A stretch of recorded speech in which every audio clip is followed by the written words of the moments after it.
Um, yeah, so that's why we do the recordings. Okay, so today I just have a fun workshop. This is my favorite topic. I've done two of these prior to this, but basically we're just gonna make some creative art today using the photo editing capacities in edit mode, and we're gonna focus on basically doing photographic art. Photographic art's pretty open-ended, and when I mean that, ultimately what I'm referring to is creating a composition using multiple images.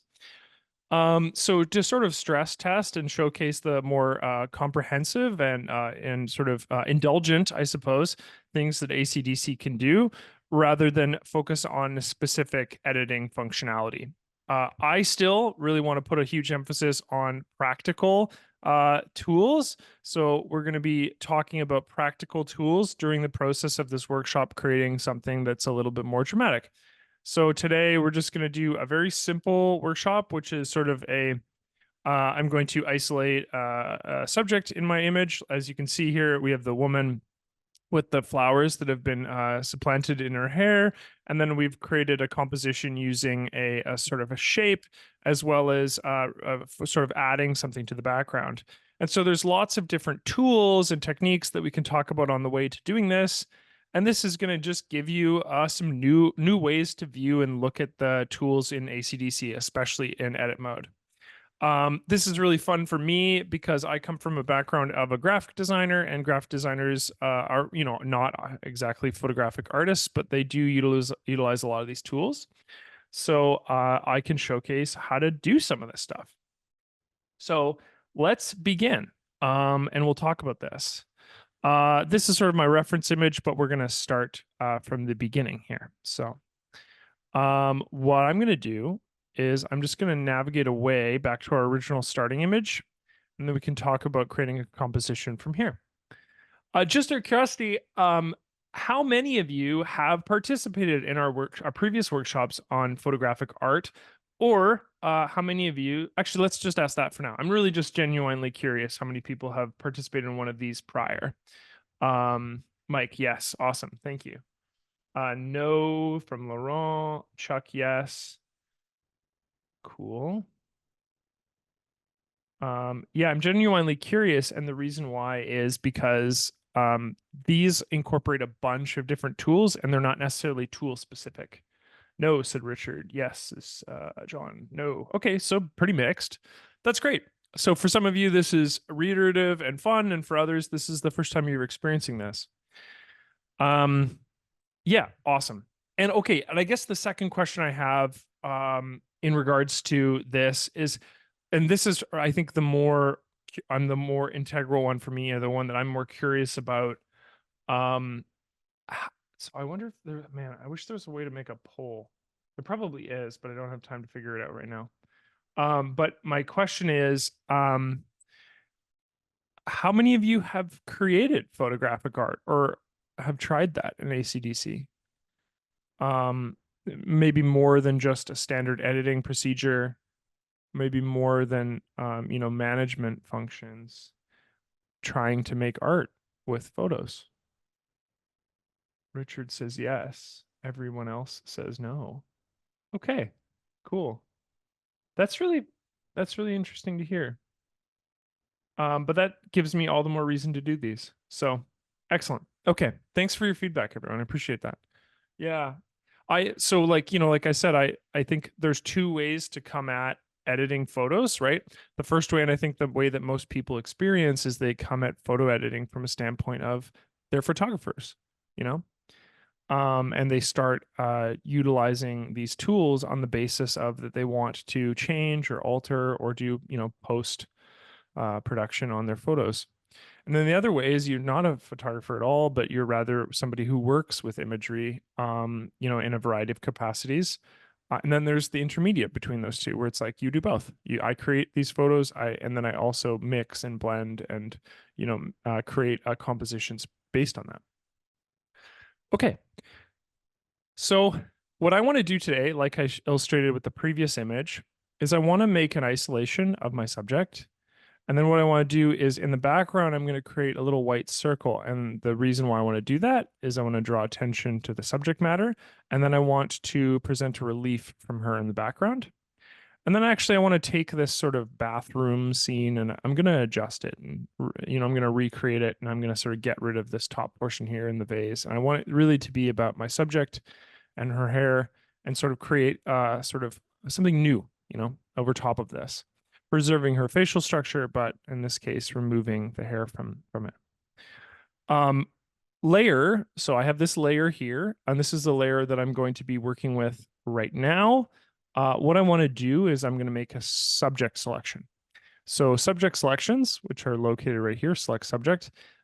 This selects elements that are in focus, and it puts an emphasis on human subjects, but it can select many things. So I'm going to select it, and then predicated on how well the selection goes, in this case, quite well, what I'm going to do is I'm going to make a duplication of this layer, and then I'm going to mask my subject here. So I have my active selection, which is our subject here is in red. This active selection is essentially a holding area, or it's a temporary space. And what it's going to do is it's going to allow me to make adjustments. And from here, we can do a variety of things. For example, we could do something as simple as a curves adjustment, and we'd be directly adjusting my subject matter here. The other thing we can do is we can actually make a mask, like I mentioned earlier. So I'm just going to go through that process to select my subject again. I will duplicate my layer, and then I will mask this layer, and I'll show you what that looks like. So when I mask it, this little mask thumbnail pops up to the right of it, and this indicates to me that my subject has now been masked. And because layers are presented visually top down, which means that right now I'm seeing my subject here, and then underneath it I'm seeing a duplication of the image, so I'm seeing a second version of this same image. So if I click on the hide icon right here, and then I deselect my active selection, you can see that I have a mask of my subject matter. So what that looks like here is the area that I selected is preserved, and basically those pixels are presented to me. I'm seeing 100% of the pixels of the active selection, the area that I've masked. And then I'm seeing 0% or a full transparency of the pixels that appear beneath it. And so what I get in this case is this thumbnail I can reference, and you can see that the thumbnail illustrates that the head and the hair are white in the thumbnail. There's this little white blotch here. And then there's the black area that's behind it. And so I can infer from the thumbnail that white means that I can see something. And I use the term turned on in the sense that it is turned on, it's visually presented to me, and where the background is turned off, or in this case, it's a full transparency. And so this tells me everything I need to know about how my mask has operated. Now, I've done a ton of workshops on masking, and I'm not going to go into the the subtlety of masking in this workshop. A certain degree of sort of understanding of masks is necessary here, but we will be doing this process over, and so we'll have a lot of opportunity to repeat it and talk about it as we go through. So for this image here, I actually do want to preserve some of the background for now. But what I want to do is I want to put a layer between these two things. And the layer that I want to put between them is going to be that circle that I mentioned earlier, that white circle that represents a sort of visual relief and draws attention to my subject matter. And this is pretty cool. So straight up, if I was to just, let me hide these. This is a bit irritating. Straight up, if I was to just use the circle tool, the ellipses, what I would be doing in this case is I'd be interacting on a current layer. In the case of my current layer, I'd probably be adding to a mask, which is not something I want to do. Nor do I want to be adding a white circle to my image layer itself, separate from the mask. And the reason why is because that would just put a white circle over top of my layer here, which would sort of disrupt the image. And I'll actually show you what I mean not to do, just so you can see what I mean. So obviously this isn't what we want. What we do want is we want to create a whole new layer. And to do that, we'll click on this little plus icon that appears underneath the adjustments layers here. And by doing so, it'll add another layer. And then when we have this layer, what we can do is we can add content to it. And additive functions, which you see here, like text and rectangle tool and ellipses and lines, etc., are what we call additive. They're additive layers. And in this case, we're going to be adding a ellipses to our layer here. And then from there, we can readjust it in the layer order to put it beneath our subject's head. So what I'll do, pretty simple. I just select ellipses right there. I'm going to make sure both the foreground and the background are white, just so there's no border. And then I'll make sure that it says fill. And fill is just going to make sure that essentially the foreground and the background are applied simultaneously. And then from here, what I can do is I can draw it on to my, I can draw it onto my artboard. So what I'm going to do is I'm going to hold shift while I do this. Holding shift will preserve the aspect ratio of the circle that I'm drawing, meaning that if I'm not holding shift, I can do wacky shapes like this. Not ideal. Whereas if I hold shift, what it's going to do is it's going to be basically preserving the squareness or the aspect ratio, the 1-to-1 aspect of my my object. So that's a pretty common hotkey whenever we're drawing or creating bounding boxes in general. Holding shift will preserve that, okay? So I want that, that's ideal. And then once I've presented and placed my layer, what I can do is I can actually move my layer. So I have my physical circle added. I'm going to navigate to the move tool, or M, and then I can place it more centrally over my image like this. And when I've done that, it will allow me to commit the layer. Note that I can actually move my layer order prior to committing my layer. So if I, for example, I move it underneath, which is where I ultimately want this, I can verify now that I'm staring at it right here, that this is sort of the ideal area for this circle to be placed. So I can then commit it. So this is a really standard workflow when it comes to creating photographic art, and I'll explain what that workflow looks like. So let's just take a pause here and actually talk about what we've created.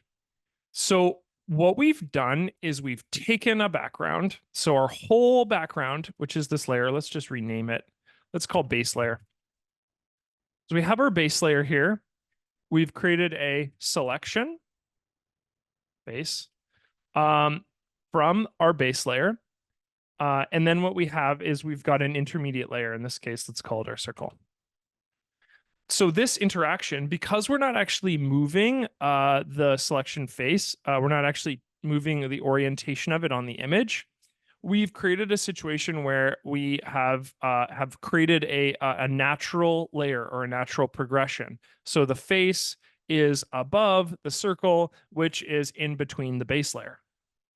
So this indicates to me a sense of dimension, right? I've created dimension through my digital illustration that I'm creating here by essentially changing the layer order. Now, there's some issues, and I'm sure you've probably can see that certain parts of this circle seem like they fit really well, where other parts don't seem like they fit really well. Now, namely this area right here, sort of inside the bathtub, seems to me like that is something that we'll want to address, because it's sort of creating a disruption or a jarring sense in regards to the composition and sort of the layer order of the circle. But addressing this is really simple. So we'll address it. I'm going to take my circle here, and the same way that I have sort of masked my face, I will be masking my circle. But in this case, no, what would be the word for it? No selections are necessary, we can go straight to the masking process rather than making an initial selection. So I'm going to take my circle, and what I'll do is I will use the mask tool, which is underneath the adjustments layer here, and I will add a mask to my layer. By adding a mask to my layer, I can then sort of address or adjust what I see. So the mask will appear. By default, when added to a mask without a selection, masks will be essentially fully opaque or turned on. And we can see this by our white mask that appears here. So just a refresher, if this was if this circle was masked was black, for example, it would be fully invisible. You can see that their circle is now gone from our image. And when the mask is fully turned on or white, the mask is, or sorry, the layer is visible. So what we want to address is we want to address this little corner here, and we want to turn off just this portion. So when I'm right clicking the mask and I'm turning it black or turning it white, it's turning the layer on or off. Well, the same goes for parts, selective parts of my image. So in this case, we're going to try a different tool to do that effect. But the tool we're going to use is a simple brush tool. So I'm going to take my brush, and what I'm going to do is I'm going to brush on black, right? Because black turns this part of my mask off. And by doing so, we can brush away this white portion that is disrupting the sort of flow of our image. To do this, I might keep a really small nib, but I actually will reduce the feathering. I don't want it to be that egregious. And then I will just go through and remove it like that. And so now what we're seeing is a layer that feels like it's behind the head while still going all the way around our image here. So this feels more justified within the space and allows this sense of like dimension to occur between the white circle and the layer of the bath here. Zooming out, let's have a look at our mask. So if we take a look at our circle here, there's a little black splotch right there that indicates that this part has been turned off, which we know from just using the brush tool. So I want to create a layer that sort of takes out the background in my image. And to do this, I'm actually going to use a whole new image to just add something new to the background. Really, what we wanted to preserve in this image is two things. We wanted to take the woman's face and hair out of our subject, and we wanted to allow that to be the central focus point. But what we wanted to do actually is we want to make the background sort of disappear. We want to put new things in the place of it. So let's talk about what that looks like. So what I'm going to do is I'm going to use the add a file as a layer tool. And by adding a file as a layer, it's going to allow me to incorporate a new layer in this image. We haven't done this yet. We've just sort of solely been working off of our original image that we opened. But the original image that we opened isn't the only layer that we can interact with. We can interact with more layers. So I'll go and I'll click add a file as a layer. And in this case, I'm just going to add this soft white floral layer to my image here. And you can see that it pops up using that same move tool that we were looking at earlier. So again, the bounding box appears, which is this yellow area here, and allows me to not only rotate my image, but actually increase the size of it or decrease the size of it. And I think what I will do is I think I'll place it like so on my image, and I'll place it underneath the white circle. What I'm going to do is after it's been placed, I'm actually going to add a mask on it as well. And the purpose of adding a mask here is so that we can choose where we want this background to appear in relation to our previous background, which is this base layer here. So I will take my, let's just call this floral. And what I'm going to do is I'm going to add a mask the same way that we added a mask to our circle. So that mask button is underneath here, under the adjustment layers. And when we add a mask, this time, instead of starting with a white mask and erasing, we're going to do the opposite. We're going to right click on our mask and we're going to set it as black, which will naturally, as we've mentioned a couple times now, turn the layer off visually for us. The layer is still present, but it is turned off from the present view. Why would I do this? Well, in the other example with the circle, I kept it as white because I wanted to erase a very small portion of it. So I wanted to see what it would look like in my composition and then take out a little section. Whereas for this layer, I actually want to keep it black in this case because I want to remove parts of my background, but I want to preserve this sort of bath scene that I have in the corner here, at least to some degree. We'll showcase how this is turned back on. So with my mask selected on my floral layer, on my sort of second layer here, what I'm going to do is I'm going to do the opposite of what I did on the circle, which is I'm going to turn this layer on rather than turn it off. So I will have a white brush stroke, increase the size. The feathering doesn't matter in this case, and I'm just going to brush it on. And as you can see, when I brush it on, that places a new layer in the background, and we can be a little bit selective of how it looks like over top of the bath scene. When we look at our mask, right?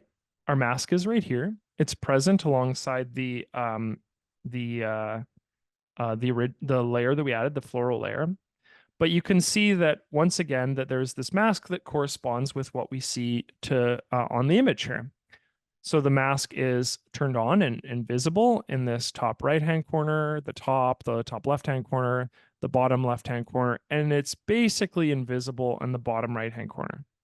And the reason why that is I want to preserve the sort of circle that appears here that sort of justifies her within this space and looks like she's still within something, right?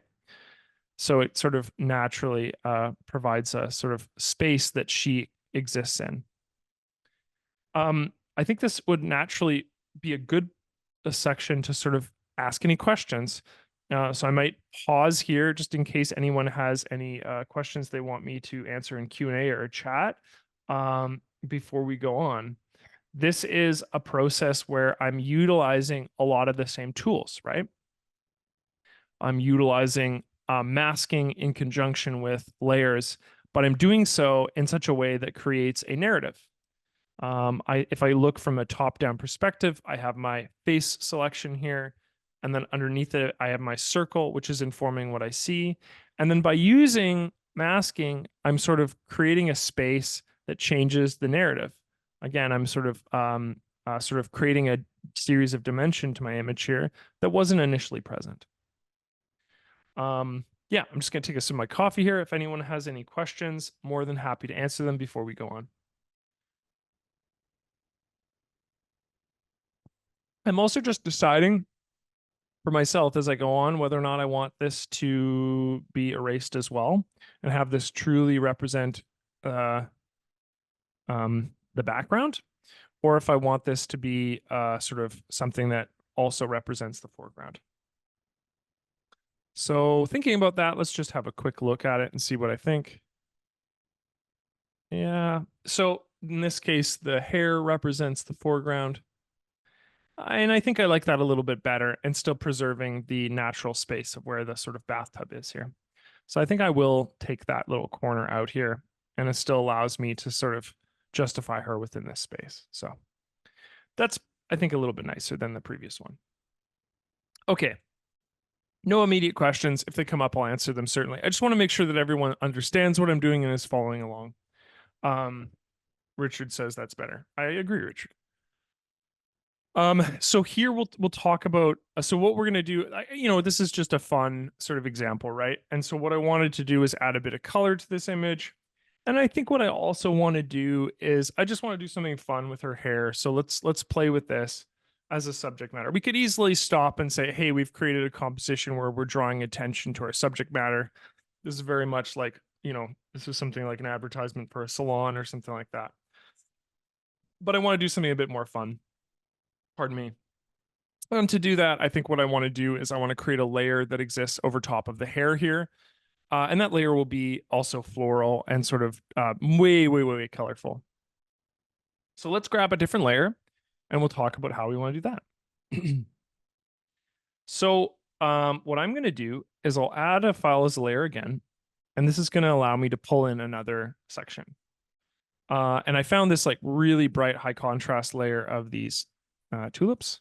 So add this and we'll reposition the tulips. When you're repositioning a file, something you can do that's actually really useful is you can lower the opacity to just see the extent of where you want the file to navigate to. Remember when I said when we were drawing a circle, holding shift locks the aspect ratio? Well, when we're placing an image, for example, right, by default, the aspect ratio is locked, which means that the degree to which this image is both vertical and horizontal is sort of held, it's maintained so that the sort of dimensions of the image doesn't change. However, if I unlock lock aspect ratio, you can see that I can now warp this image in a way that wasn't necessarily natural to it. So I'm just going to discard that so I can move it again. But, oops, and I'm going to discard it again so I can move it again. If I hold on to my aspect ratio, that is visually preserved. And so the degree to which the image is both vertical and horizontal, those values are sort of scaled down proportionally with the size decreasing. This is pretty beneficial, and this is sort of why I showcase that with shift when placing the image or the circle layer. When it comes to naturally placing any image, that's sort of any base layer image like we have here, it's sort of assumed that you would like the aspect ratio locked, that you want to preserve the quality of that. By drawing attention to this, I just want to showcase that you can actually change the aspect ratio. Whereas inversely, when drawing shapes and stuff like that, the aspect ratio isn't inherently preserved, which is why a shift is useful in that case. And the reason for that being that a shape doesn't necessarily need to be any certain dimension. So that sort of explains that. So I'll commit this layer. And by committing this layer, it has placed it and it is sort of navigated properly in my image layer here. I can increase the opacity on that. So what I want to do is I want to take the shape of her hair and then I want to essentially make a mask of this layer now that corresponds with the shape of her hair. So a couple ways to tackle this, obviously. What I could do is I could make a brush selection of her hair itself. However, that opens us up to some challenges in terms of how delicate the strands of hair are. So what I would recommend in this case is actually using that base selection that we've created. So I'll just go back to that initial layer and we'll talk about that. So here was our starting layer. And if you recall, when we were making a selection of the face, we used the select subject tool. And I think in this case, what we're going to do is we're going to hold on to this. And instead of just navigating directly to our top layer here and applying this selection, what I'm going to do is I'm going to actually save this to the selection basket itself. And I'll talk about that in a moment. One of the things that people forget or maybe don't know is that when they're making selections, they might be on a different layer. And they go, oh, I want to select that face. And so they'll select subject without moving the layer that they're on. So if I just do that, right? Well, if I select subject on this layer, it's going to be selecting based on that layer. And because the whole layer is in focus, it's just going to select the whole thing. Another challenge is being on a mask itself. On a mask will not allow you to make any selection, right? Because the selection in this case is you can't select a mask. A mask is already something that's it's post-selection, if that makes sense. Versus selecting the image layer, now that allows me to select the subject, in which case I can, select based on this. If you're ever in a different layer, like this layer, for example, well, selecting the subject on a circle layer, I don't even know what's going to do. Yeah, it's just going to select the circle itself, right? So just be aware of what layer you're physically occupying when you're making your selection. And a big important element of this is obviously make sure that you're not on a mask. And when I say on, I mean that your indicator is highlighting the mask rather than the layer. Masks and layers are different. They're not the same. And so when we are interacting with the layer itself, we're interacting with the physical content of the picture. Versus when we're interacting with the mask, we're interacting with the personal and manual selection that you've created predicated on the picture. So those two things are different. Coming back to our base layer here, we'll create a selection of the subject. And what we're going to do is we'll navigate, do select, and we're going to move to our selection basket. This is probably a good opportunity to talk about the overlay that we're seeing here. So when I'm making selections, if I'm very new to ACDSee and I make a selection, I might be seeing something slightly different. I'm probably seeing the sort of standard marching ants selection, which is what you're seeing right here. I'm not particularly fond of marching ants. It requires an animation, which uses more CPU. And then the second thing is I find it hard to illustrate which part is being selected and which part isn't. And so what I do is I always navigate to overlay options and use selection highlighted. And so when I set this, it's remembered every single time I navigate or make selections in ACDSee. Selection highlighted is my preference because like I said, it uses less CPU, and then it clearly indicates what part of the image or layer that I'm actually making an active selection of. Where people get maybe tripped up when it comes to using selection overlay is that maybe they're thinking it's a layer or that they've made it some sort of red adjustment to our layer, when really the red is just the color we're using to visualize that this is selected. So just be aware that there's some options. Note that there's also the inverse of that, which is selection exposed, which showcases everything, this is the selection. Although I find that kind of confusing because then it's the opposite of anyway. So there's ways to sort of address that based on personal preference. Okay, navigating back to selection, I'll go to selection basket. When I have selection basket here, what I can do is I can take active selections using this button right here, which is what we have, or I can take an active mask, which would be one of these right here. And what I could do is I can add it to a selection basket that allows me to make a series of adjustments predicated to what I see down here.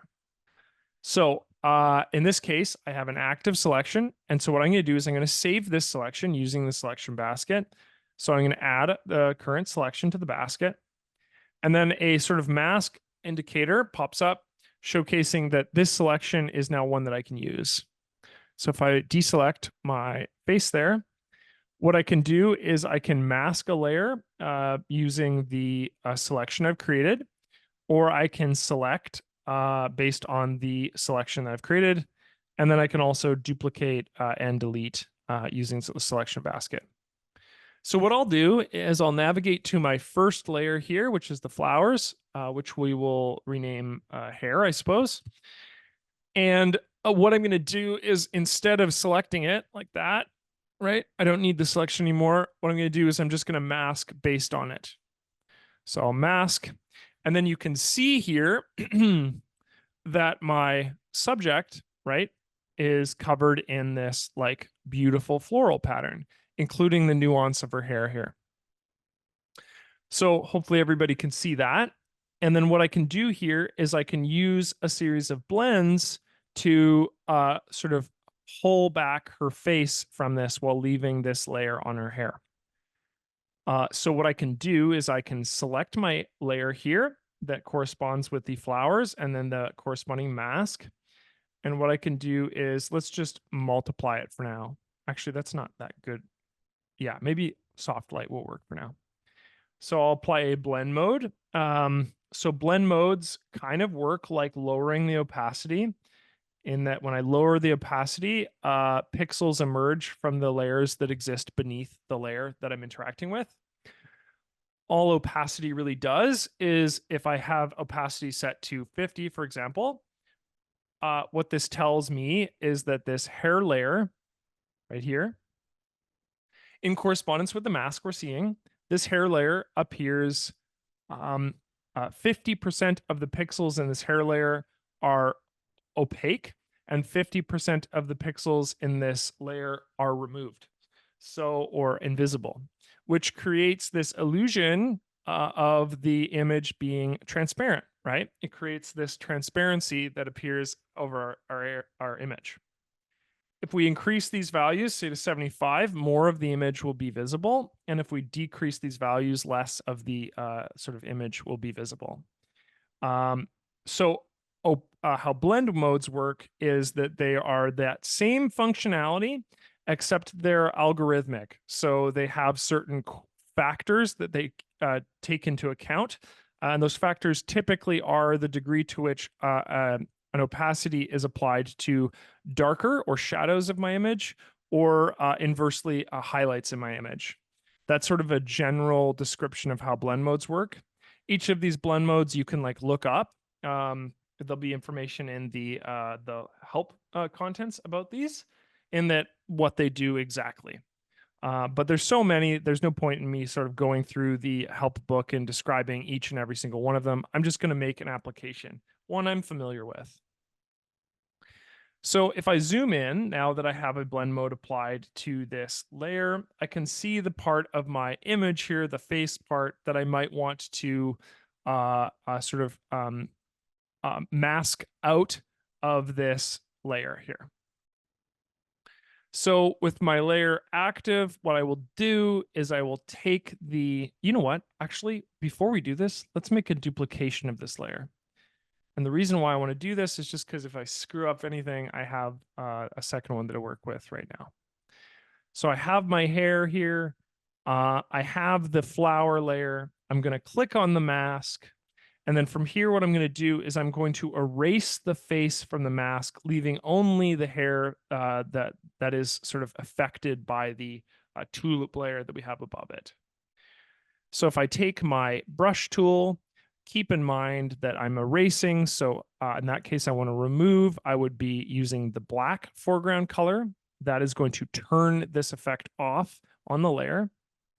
And all I'll do is I'll go in and I'll erase. And as you can see, as I erase, it removes the effect that's being applied. And I'll just navigate around. Keep in mind, this might be something that increasing the feathering might be useful. So that decreases the effect from the point of my nib moving forward. And I'll just go through and I'll do an erase on that. Maybe, where's the rest of the ear here? Just brush that in. And so now when we apply this effect, if we remove soft light and we look at normal, so this is the effect without any blend, right? That's what this looks like. We can change the blend mode. So let's have a look at what I don't remember what I did in the mock-up, but I think it was some combination of soft light and probably a luminance layer, lighter color. Yeah, probably something like that. So this is obviously using the original mask, so we want to remove that. So what I'm going to do is, we already have that. So I'll just remove the mask on this layer by clicking delete layer mask. And then what I'll do is I'll take this mask that I've created and I'm going to do this. I'm going to add it to my selection basket using add the currently selected layer mask to the basket. And so now I have a second version with the face removed in my selection basket. And then I'll select my hair layer number 1 and I will apply that mask using this button right here. Pardon me. And so what that does is it takes my layer and it applies to this second one, and it gives me a mask that corresponds to this. So I have a lighter color and a soft light, and I think it probably makes sense to move this up because this is going to come through in a bit more egregiously than the soft light. Soft light, you can still see a little bit of the hair underneath, so we'll play around with this and see if we can find a better blend that sort of improves that. Let's try overlay. Nope. Let's try hard light. Nope. Let's try normal with the opacity. Oh no, that truly is the background. Okay, nice. We'll just stick with normal on this layer and we'll lower the opacity slightly so only little bits of that dark area can be seen. Move my selection basket. And so if I zoom out now, something that I always do when interacting with sort of compositions like this is I like to do a broad color adjustment over top of all of my layers. And I'll show you what that looks like. That could be as simple as adding a curves adjustment over top of your image, or it can be adding a photo effect, or maybe a gradient map. And we'll sort of showcase what all three of these look like and why I would apply them. So a curves layer is going to affect the lighting in your image. Standardly, a certain S curves is the kind of effect that most people do, which sort of increases the range of the shadows and the highlights. But when I do that, it kind of blows out my image. So I wouldn't do that in this particular case. A photo effect, however, can be really nice. So a photo effect, like, I don't know what we have here. Let's see some photo effects that work. Chloe's not bad. Oof, that's brutal. Process. A process isn't bad either, with a much reduced opacity. So by adding something like a photo effect to this image, let's even reduce that a bit more. Let's go down to 20. What I'm doing is I'm creating a palette or a tone that is applied to my whole image rather than just particularly the hair. And so what this does is it creates a sort of justification. All of the pieces now feel like they have similar tones predicated on this photo effect, which makes the overall experience of the composition a bit easier. Oh, thank you, Xavier. Have a good night, or have a good day, rather, whichever it is for you. Versus something like maybe a gradient map, which in this case, a gradient map would add a sort of a color to the shadows and a color to the highlights. And then we can address the corresponding opacity to that. So if I wanted to do, let's say I want to do a cyan in the shadows and the highlights, I wanted to do a really light pink.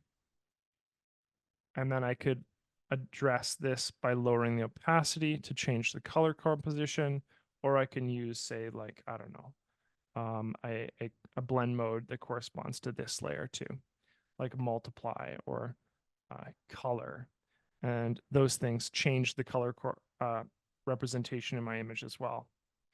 But at base value, it would just look like something like that.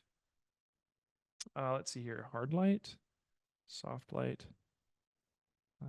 Let's have a look at overlay and just multiply. I think probably color with, or actually hard light with a opacity reduced. So this adds a little bit of blues to the background and a bit of, blues to the shadows and a little bit of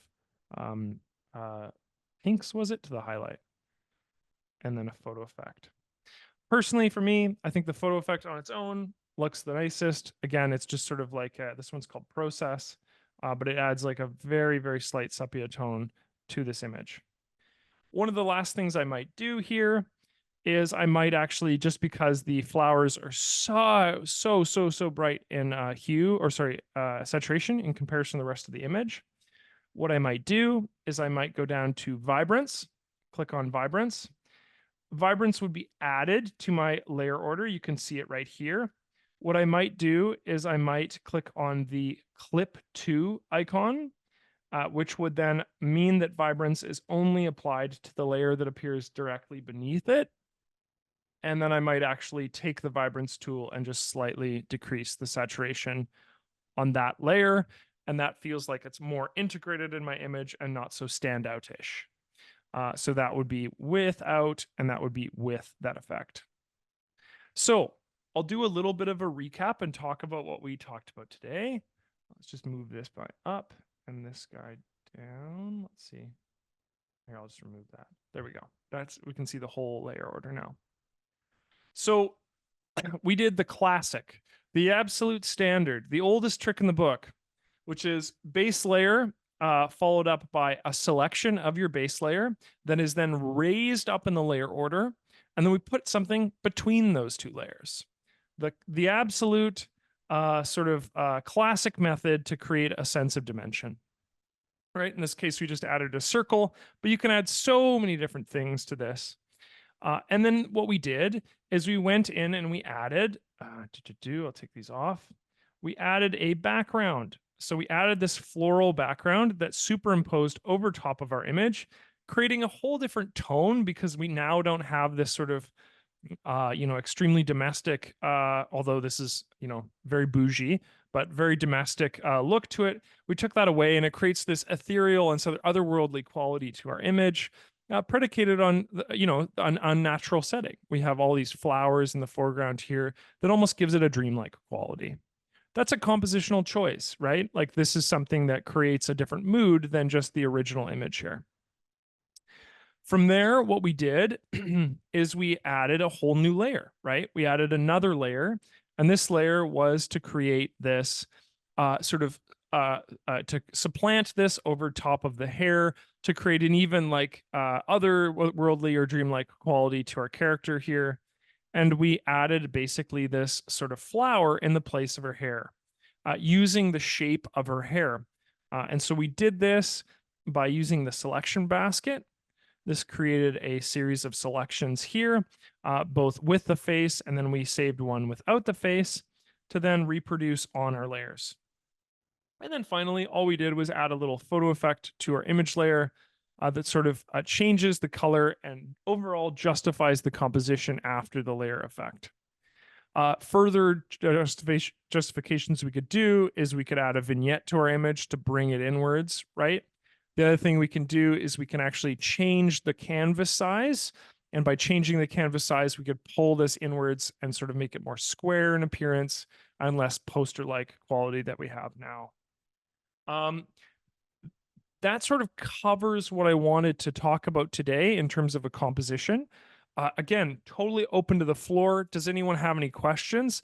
The other thing too is I really wanted to focus on a composition that's short and achievable, rather than doing these long compositions. I've done a couple in the past that ran like an hour and a half to complete, and I found them to be overly complicated. So looking at a image that basically only has 3 layers that are interacting together is something that is not only achievable, but easy to reproduce for yourselves. So I'm just going to open up the floor to questions. Does anyone have any questions? Is there anything anyone's uncertain about?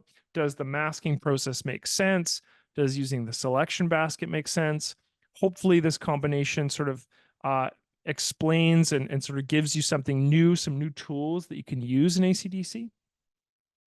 And if you've never done a composition, I would explore it, So that basically covers what I wanted to talk about in today's workshop. And thank you so much for participating, everybody. Like I said, open to questions. But yeah, thanks so much for participating. That kind of covers everything that I wanted to talk about today.